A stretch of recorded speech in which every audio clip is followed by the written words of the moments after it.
السلام عليكم ورحمة الله وبركاته. الحمد لله كفى سلام على عباد الله اصطفى أما بعد. أعوذ بالله من الشيطان الرجيم. بسم الله الرحمن الرحيم.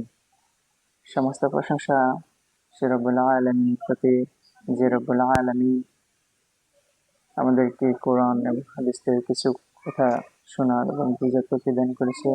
সে রব্বুল আলামিনের প্রতি আমরা শুকরিয়া আদায় করি বলে আলহামদুলিল্লাহ। দুরূদ পাঠ করি মহানবী হযরত সাল্লাল্লাহু আলাইহি ওয়াসাল্লাম। আমরা বলি আল্লাহুম্মা সাল্লি আলাইহি আল্লাহুম্মা বারিক আলাইহি। আজকে একটা বিষয় নিয়ে আলোচনা করব। এই বিষয়টুকু হলো যে জামাতে নামাজ পড়লে 700 গুণ বেশি সওয়াব পাওয়া যায়। হাদিসটুকু এটুকুই আলোচনা করব। আন আব্দুল্লাহ ইবনে উমর রাদিয়াল্লাহু আনহু আন্না রাসূলুল্লাহ সাল্লাল্লাহু আলাইহি ওয়াসাল্লাম قال صلاة الجماعة تعادل صلاة الفرد بسبع وعشرين درجة। হাদিসটুকু বলছে আব্দুল্লাহ ইবনে উমর রাদিয়াল্লাহু থেকে বর্ণিত। রাসূল সাল্লাল্লাহু আলাইহি ওয়াসাল্লাম ইরশাদ করেছেন, জামাতে নামাজ আদায়ের ফজিলত একাকী আদায়কৃত নামাজের চেয়ে 700 গুণ বেশি। সুবহানাল্লাহ। আমরা যে এইখান থেকে হাদিসটুকু আলোচনা করব, বুখারী শরীফের হাদিস। জামাতে নামাজ পড়লে আপনার 700 গুণ নাকি পাওয়া যায়। এটা কথা আসলে বাস্তব, যেহেতু কোরআন এবং হাদিস থেকে ব্যাখ্যা এখানে আলোচনা করা হচ্ছে। যেটা হাদিসে আল্লাহ নবী বলেন যে একাকিত্ব সালাত আদায় করাচ্ছে, আপনি জামাতে যখন আপনি সালাত আদায় করবেন তো সেই সালাতের 700 গুণ নাকি এর ভাগীদার হবেন। সুবহানাল্লাহ। 700 গুণ নাকি এখানে অনেক নাকি। তো একাকিত্ব সালাত আদায় করে আমাদের কোনো দরকার নেই। আমরা চেষ্টা করব সালাতটুকু জামাতের সাথে আদায় করা। যখন আপনি জামাতের সাথে আদায় করবেন তখন আপনার মন দিলটা ঠিক থাকবে। এক তো আপনি নামাজে মনোযোগ থাকবে, দ্বিতীয়ত হলো নামাজে আপনার যে অস্থিরতা ভাব করে সেটা দূর হবে এবং আপনি এখান থেকে 700 গুণ নাকি ভাগীদার হবেন। তো একাকিত্ব নামাজ সালাত আদায় না করাটাই বেটার। তো এই হাদিস থেকে আমরা একটা জিনিস বুঝলাম যে একাকিত্ব যে মানুষরা আমরা সালাত আদায় করি, দেখা গেল যে জামাত পড়ার চেষ্টা করি না, সময় চলে যাচ্ছে, এই যাচ্ছি বলে একটু লেট করে সালাত আদায় করব, এই চিন্তা ভাবনা করি। তো আমি তাদেরকে বলি যে ভাই, আপনার সময়টুকু গুরুত্ব দিন। যেহেতু আপনার সময়টুকু আপনার কাছে প্রাধান্য যখন আপনি দিবেন, তখন আপনার এই সালাদটুকু আপনার সময় মতন আদায় হবে।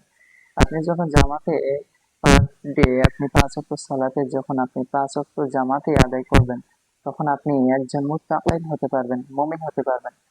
আর যদি আপনি নিজে ইচ্ছাকৃতভাবে এক ওয়াক্ত সালাত ইচ্ছাকৃতভাবে লেট করে আদায় করছেন, তাহলে দেখা গেল কি এক ওয়াক্তের কারণে শেষে যে 4 ওয়াক্ত থাকবে সেটুকুই আপনি জামাতে হাজির হতে পারবেন না। পরে একাকিত্ব আপনাকে সালাত আদায় করতে হবে না। শয়তান আমাদেরকে ধোঁকা দিবেই, এটাই বাস্তব। শয়তান চায় না যে আমরা জান্নাতি হই। সামান্য দিনী ভাই ও বোনেরা, আমি আপনাদেরকে এইটুকু বলি যে আপনারা একাকিত্ব সালাত আদায় করাচ্ছি, আপনারা জামাতে সালাত আদায় করার চেষ্টা করুন। যেহেতু 700 গুণ নেকির ভাগীদার হবেন, সেহেতু সালাতটুকু আপনি জামাতে হাজির হওয়ার চেষ্টা করবেন। যতই আপনি জামাতে হাজির হওয়ার চেষ্টা করবেন, ততই আপনার সালাতের দিকে গুরুত্ব আসবে, মহব্বত আসবে, ভালোবাসা সৃষ্টি হবে, আল্লাহর প্রতি মহব্বত সৃষ্টি হবে। দ্বিতীয়ত হলো যে আপনি যখন এইটুকু কাজ আপনি মনোযোগ দিয়ে করবেন, আপনার সব দিকে আল্লাহ নিয়ামত বরকত দিয়ে ভরপুর করে দিবেন। একটা হাদিসে আসছে যে একজন প্রকৃত মুমিন হতে গেলে তাকে একটানা 5 ওয়াক্ত সালাতে 40 দিন, যে ব্যক্তি 40 দিন 5 ওয়াক্ত সালাতে জামাতের সাথে আদায় করলো, সে ব্যক্তি খাঁটি মুমিন হবে। সুবহানাল্লাহ। যদি সে ব্যক্তি 5 ওয়াক্ত সালাত জামাতের সাথে 40 দিন আদায় করে, তা আমি বলি বর্তমানে জামানায় 5 ওয়াক্ত সালাতে জামাতের সাথে আদায় করা এখন পর্যন্ত মনে হয় যে যারা ইমামতি করে তারা ব্যতীত মনে হয় কেউ 5 ওয়াক্ত সালাতে 40 দিন একটানা জামাতের সাথে আদায় করতে পারে না। তো আমি আপনাদেরকে বলি, সম্মানিত দিনী ভাই ও বোনেরা, আমি আপনাদেরকে বলতে চাই যে আপনারা যে জায়গা থেকে এই ভিডিওটুকু দেখছেন, অবশ্যই সালাদটুকু গুরুত্ব দেন, প্রাধান্য দেন, এর প্রতি মহব্বত ভালোবাসা সৃষ্টি করুন। যেহেতু এইটুকু হলো পৃথিবীর সবচেয়ে দামি একটা ইবাদত। আমরা ধরেন যে হাত তুলে যে মোনাজাতটুকু করি সেটা কবুল হবে কিনা সেটার কোনো গুরুত্ব নেই, কিন্তু আপনি যখন সালাত আদায় করবেন। আর এই সালাত আদায় করার সময় স্বয়ং আপনি আল্লাহর সাথে কথা বলতেছেন। এটা হলো পৃথিবীর সবচেয়ে দামি একটা ইবাদত এবং সবচেয়ে দামি একটা দোয়া এবং সবচেয়ে দামি একটা হলো মুনাজাত। তো আমরা এখানে গুরুত্ব দিব, চেষ্টা করবো যেন আমরা এই সালাদটুকু জামাতের সাথে আদায় করতে পারি। এবং আপনার ফ্যামিলি থেকে যারা আছে সবাইকে বলবেন যেন ঠিক মতন এই হাদিসটুকু গুরুত্ব দেয়, যেহেতু বুখারী শরীফের 645 নম্বর হাদিস, 649 নম্বর হাদিসেও, মুসলিম আহমদ হাদিসে ব্যাখ্যা আসে। তো গুরুত্বপূর্ণ একটা হাদিস। অবশ্যই 700 গুণ নাকি আদায় করতে গেলে আপনি জামাতে সালাত আদায় করার চেষ্টা করুন। আল্লাহ পাক আমাদেরকে বুঝার তৌফিক দান করুন। সবাই বলেন আমিন। আমরা যেন 5 ওয়াক্ত সালাত জামাতের সাথে আদায় করতে পারি। আল্লাহ পাক আমাদেরকে ধৈর্য সহকারে বুঝার আমল করার তৌফিক দান করে। সবাই বলেন আমিন। আজকে এটুকুই। আবারও ছোট্ট একটা হাদিস নিয়ে আমরা আলোচনা শুনবো। তার আগে আমি বলি যে অবশ্যই আমরা এই ভিডিওটুকু যেখান থেকে দেখছেন না কেন, এই ভিডিওটুকু আপনাদের গুরুত্বপূর্ণ বিষয় নিয়ে আলোচনা করতেছি।